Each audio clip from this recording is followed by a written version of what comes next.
जो हिंदू राष्ट्र की मांग करते हैं वे कहते हैं भारत की पहचान कोई 1947 या 1950 से शुरू नहीं होती। यह देश हजारों साल पुरानी हिंदू सभ्यता पर खड़ा है। राम, कृष्ण, बुद्ध, महावीर ये सिर्फ धार्मिक नाम नहीं, ये इस देश की नैतिक रीढ़ हैं। उनकी पीड़ा यह है कि बहुसंख्यक होने के बावजूद हिंदू समाज को बार बार कटघरे में खड़ा किया जाता है। मंदिरों में और परंपराओं पर सवाल उठते हैं।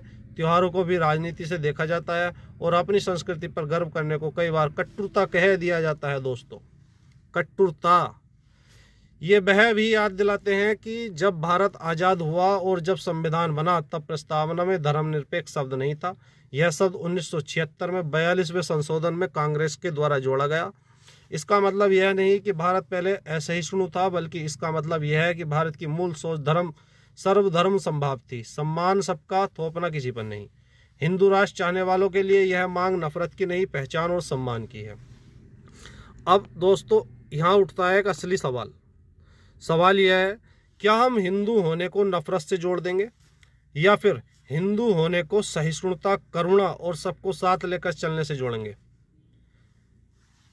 कमेंट्स में जवाब दीजिएगा। अब दोस्तों आते हैं, मेरी एक छोटी सी राय है। हिंदू राष्ट्र बनना चाहिए नहीं बनना चाहिए, साफ साफ रखना चाहता हूँ। मेरी सोच में भारत को हिंदू राष्ट्र दोस्तों होना चाहिए, और मैं यह बात किसी धर्म के विरोध में नहीं, बल्कि इतिहास और सच्चाई के आधार पर कहता हूँ। जब धर्म के नाम पर भारत से देश अलग हुए और वे आज किसी एक विशेष धर्म के राष्ट्र कहलाते हैं, तो फिर सवाल यह है, भारत अपनी मूल सभ्यता के आधार पर हिंदू राष्ट्र क्यों नहीं हो सकता? क्या अपनी जड़ों की बात करना गलत हो गया?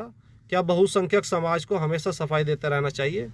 मेरी राय में अगर हिंदू राष्ट्र का मतलब सभी नागरिकों के लिए समान अधिकार, संविधान का पूरा सम्मान और बिना किसी नफरत के हिंदू संस्कृति को देश की आत्मा मानना है, तो इससे भारत कमजोर नहीं दोस्तों, और मजबूत होगा। क्योंकि हिंदू धर्म कभी किसी को बाहर नहीं करता, वह तो सबको साथ लेकर चलना सिखाता है।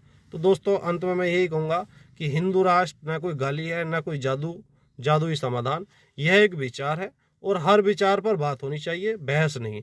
देश जब मजबूत बनेगा जब हम एक दूसरे को सुनेंगे, समझेंगे और सोच समझ कर राय बनाएंगे।